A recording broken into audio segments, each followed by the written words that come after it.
Good morning, Evans Park and Franklin Avenue, and welcome back to week 10 of our art online learning. It was such a beautiful afternoon today, I decided to come outside to tell you what we're going to be learning about. So this week, we're going to be learning about one of my favorite things, which is puppetry. So, in each grade level, we're going to be learning how to make a different type of puppet.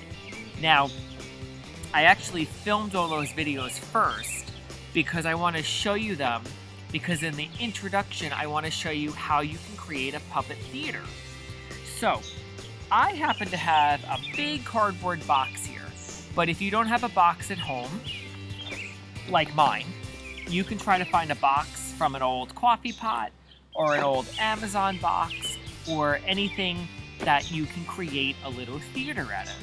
You also can take just some fabric and throw it over a stick, and you can create a screen so the puppeteer, that's you, that's the person who's going to control the puppet, is hiding or not in view. Now, one of the reasons why I love puppetry so much is because it's one of the oldest way people used to tell stories. Because many, many, many years ago, when children did not go to school and they worked on farms or worked in the villages, people had to tell the children about their history. So they would use puppetry, and it would entertain the children, and it would teach them things that we now would learn in school. So, puppetry goes back many, many years, and there's different types of puppets. There's a hand puppet, which you put on your hand and you make the mouth move like that.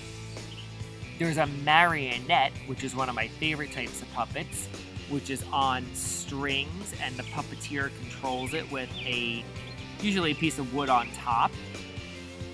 There's shadow puppets, which are formed by creating shadows in front of light, and then they're casted onto a screen. Let's see, there's also finger puppets, which go right on your finger, and you can make a little show. There's also rod puppets, which are puppets that are on sticks. And there's also mouth puppets, which can go over your hand, again, much like a hand puppet. So, what I'm going to do is show you how to create a theater by using a cardboard box. So I have some tools here, which I brought outside. I have a Sharpie, I have some scissors, I grabbed two. I actually just bought a pair the other day. It came in the mail. Good pair of scissors. And you also might want to use some paint to create a nice cool backdrop, or you might want to make the inside of your puppet theater black. So the first thing I want to do is I'm going to stand up for this.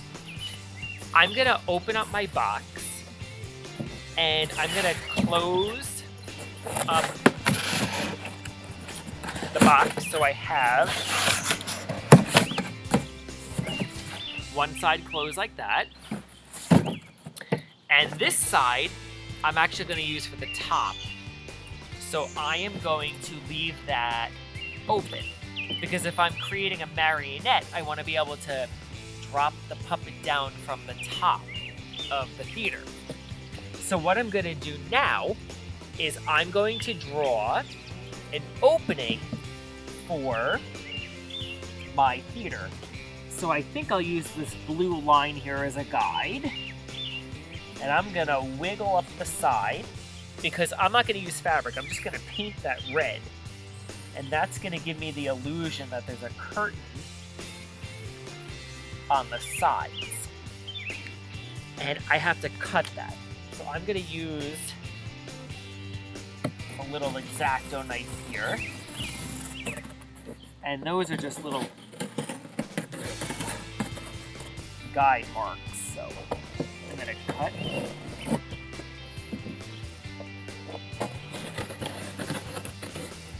There. And I'm going to just punch that out. Now, don't get rid of this piece, because I can make props with this piece if I want to make trees, or if I want to make a backdrop. that can change. I can paint this side or paint this side. So this is a great piece to have. But I'd like to show you some of the different puppets that different grade levels are going to be making. So let's start with 4th grade, which is going to be a unicorn marionette. So let me get it out of my box here. And this here, got a little tangled up, is what the puppet's going to look like.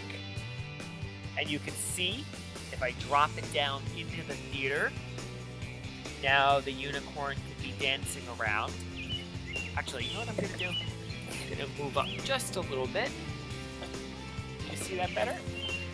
And you can see how my marionette will dance around. So you can see how he's constructed. Now 3rd grade is going to be making a marionette too, but this one is going to be of a person or a character. And let me drop it down. And you can see this one has arms. And I was really creative here, and I didn't expect to make this character. I just used up all of my supplies in my studio, and this character can move its arms. Then we have 2nd grade, which is making a puppet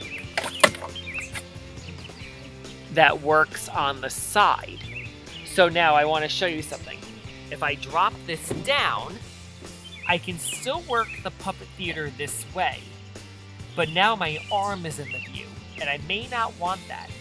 So what I'm going to do is I'm going to turn the box onto the back, just like that, and I'm going to cut a rectangle, kind of thin, into the back of the theater. And let me cut this off. And now I can hide behind the box. Let me back it up a little bit. So I can put my puppet inside. And now, because the hole is there, I'm able to move the puppet and I'm out of view. Now, if I made the rectangle a little bit larger, I can then pull the puppet back and then he can disappear. But that's just a little trick for this type of puppet. And this would be what they call a rod puppet, because it's on a stick. Now, we have 1st grade, which is going to be making a mouth puppet. So, if you want to make this dude here, you can click on the 1st grade level link and see what they're doing. And this guy would have to be operated from underneath the puppet theater. So to do that, you might want to make the puppet theater so you can flip it, and then you can perform. It's a little hard to do outside, but now that the puppet theater is flipped upside down, I can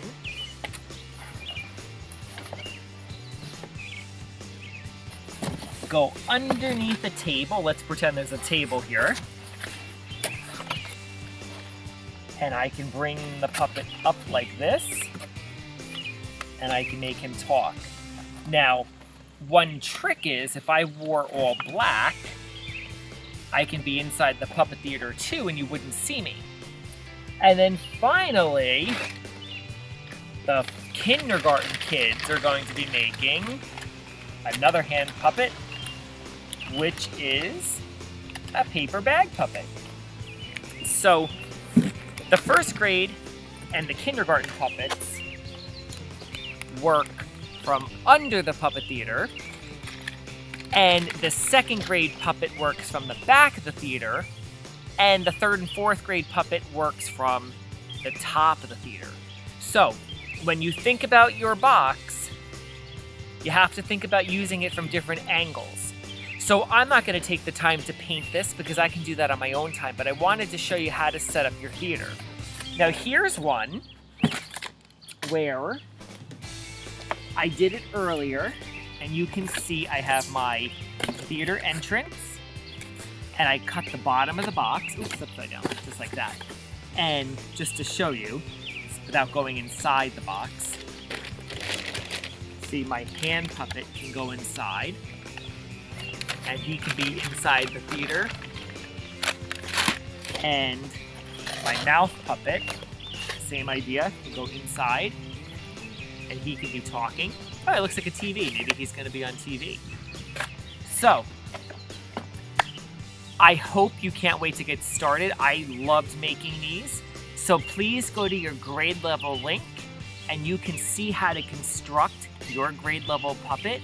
And again, if you master your puppet and you want to try to make more, you can certainly click on another grade level link to see what they're doing as well. So, have fun. I can't wait to see your puppets. If you make one, you can certainly email me a picture at pricet@pearlriver.org. And while you're working on your puppets, I think I'm going to finish my theater and have some fun. Talk to you soon.